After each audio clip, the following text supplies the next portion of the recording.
He died believing he had failed. No throne ever accepted him. No army ever followed him. No kingdom was ever built in his name. For 13 years, he wandered from court to court, an aging man in a worn cart, offering wisdom that almost no one in power wanted to hear. And yet, over 2,000 years later, his name is still spoken in classrooms from Beijing to Seoul, from Tokyo to Boston. His words still shape how billions of people think about family, duty, respect, and what it means to live a good life. This is the story of Confucius, the teacher the world almost forgot, and then could never stop remembering. In Michael Hart's The 100, a ranking of history's most influential people, this man is placed at number 5, above Buddha, above Julius Caesar, above Einstein. To understand why Confucius mattered, you first have to understand the world he was born into, a world that was tearing itself apart. The great unity of early China had crumbled. The Zhou dynasty, once a source of order and moral authority, had become a hollow name. In its place stood dozens of rival states, each ruled by lords who trusted nothing but the strength of their own armies. Betrayal was common, assassination was common, war was constant. It was into this fractured, violent world in the small state of Lu that a boy named Kong Chu was born. His father, an aging soldier, died when Confucius was only a small child, leaving the family in poverty. His mother raised him largely alone. There was no noble inheritance waiting for him, no army, no title of consequence. What he did have was an almost obsessive hunger to learn. As a young man, he studied ritual, music, history, archery, and government, not because it was required of him, but because he believed something the rest of his fractured world seemed to have forgotten, that a society could not be held together by fear and force alone. It needed something deeper. It needed virtue. Confucius did not claim to invent new truths. He insisted he was only transmitting the wisdom of earlier, wiser ages, the golden rule of ancient sage kings who had governed, he believed, not through cruelty, but through moral example. But what he built from that inherited wisdom was something the world had never quite organized this way before. A complete philosophy of how to live, as a person, as a family, and as a nation. At the center of it stood a single idea he called Ren, often translated as benevolence or humaneness. It was the belief that every person carries the capacity for genuine goodness toward others, and that cultivating this goodness was the highest task of a human life. Around that core, he built a framework for order. Li, ritual and proper conduct, the idea that respect, expressed through consistent, disciplined behavior, holds relationships and societies together. Xiao, filial piety, honoring one's parents and ancestors, the belief that respect for family is the training ground for respect toward all of society. And at the top of his moral vision stood the Junzi, often translated as the gentleman or the noble person. Crucially, Confucius insisted this was not a matter of noble birth.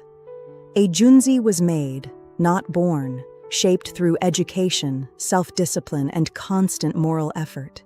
In a world obsessed with bloodline and brute power, this was quietly radical. The idea that character, not birth, determined a person's worth. He believed that if rulers governed with virtue rather than fear, their people would follow not out of terror, but out of genuine respect. Good government, he taught, began with good character, starting with the ruler himself and rippling outward through the family, the community, and finally the state. It was, in essence, a blueprint for civilization built from the inside out. Perhaps Confucius's most quietly revolutionary act wasn't a philosophy at all. It was a decision. At a time when education in China was almost exclusively reserved for the aristocracy, Confucius opened his teaching to nearly anyone willing to learn, regardless of wealth or social class. He is said to have taught thousands of students over the course of his life, farmers' sons alongside minor nobility, united only by their willingness to study and their desire to become better people. He taught the classics, poetry, history, music, ritual, but more than facts, He taught a method: question constantly, reflect honestly, and apply what you learn to how you actually live. By 3 methods we may learn wisdom: reflection, imitation, and experience. His students didn't just memorize his words, they followed him. Many stayed with him for years, including through the hardest chapter of his life, the 13 years he spent wandering from state to state, hoping some ruler somewhere would finally put his ideas into practice. For a period, Confucius did hold minor government positions in his home state of Lu, rising, according to tradition, to a position of real responsibility. But political rivalries and court intrigue eventually pushed him out. What followed were more than a decade of travel across the fractured states of China. Confucius and his small circle of devoted students moved from court to court, offering counsel to rulers who, almost without exception, listened politely and did nothing. There were times of real hardship, periods of hunger, danger, even moments where his life was threatened by hostile factions who saw his growing influence over his students as a political risk. By any practical measure of his time, Confucius's political career was a disappointment. He never found the ruler willing to build a state on his principles. He returned home, in his final years, not as a triumphant statesman, but as an old teacher, still surrounded by students, still writing, still teaching.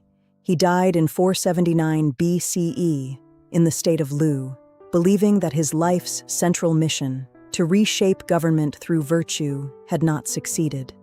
He had no way of knowing what would happen next. After his death, his students did something that would change the course of world history.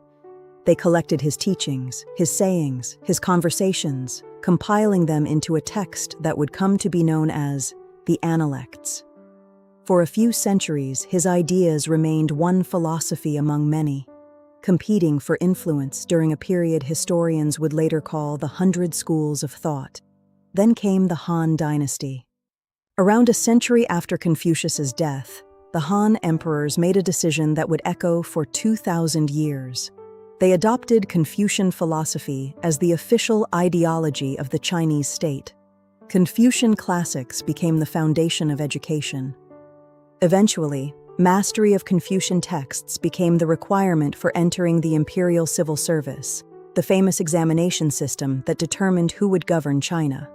Confucian civil service exams shaped Chinese governance for roughly 1,300 years, until 1905.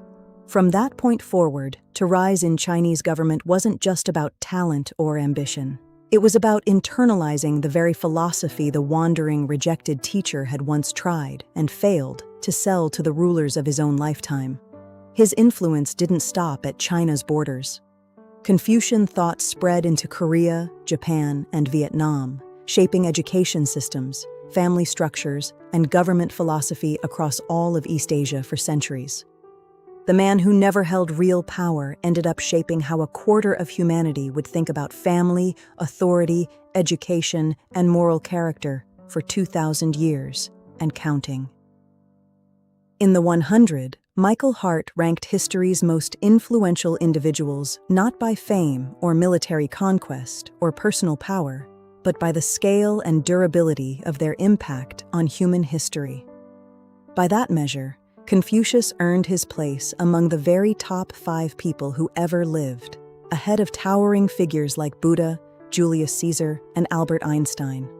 Why? Because for over 2,000 years, Confucian philosophy shaped the daily lives, family structures, and government of a significant portion of the human race, not through conquest and not through a single dramatic event, but through the quiet, compounding power of an idea, generation after generation after generation. No emperor of his era commanded that kind of reach. No general's conquests lasted that long. Empires that seemed unshakable in his lifetime have long since turned to dust. But the quiet insistence of an old teacher, that virtue matters, that character can be built, that respect and discipline hold families and nations together, that insistence outlived them all. Confucius never built an empire. He never won a war. He died, by his own estimation, having failed at the one thing he wanted most, a ruler willing to govern by virtue. And yet here we are, more than 2,000 years later, still speaking his name. Maybe that's the real lesson underneath Michael Hart's ranking. Influence isn't only built in palaces or on battlefields or in a single lifetime of visible success. Sometimes the most powerful legacy a person can leave isn't a conquest at all. It's an idea, planted patiently, in one student, then another, that quietly outlives every empire built to compete with it. Confucius believed that character could be built, that respect could be taught, that a better society begins, quietly, with a better person. 2,000 years later, billions of people are still proving him right.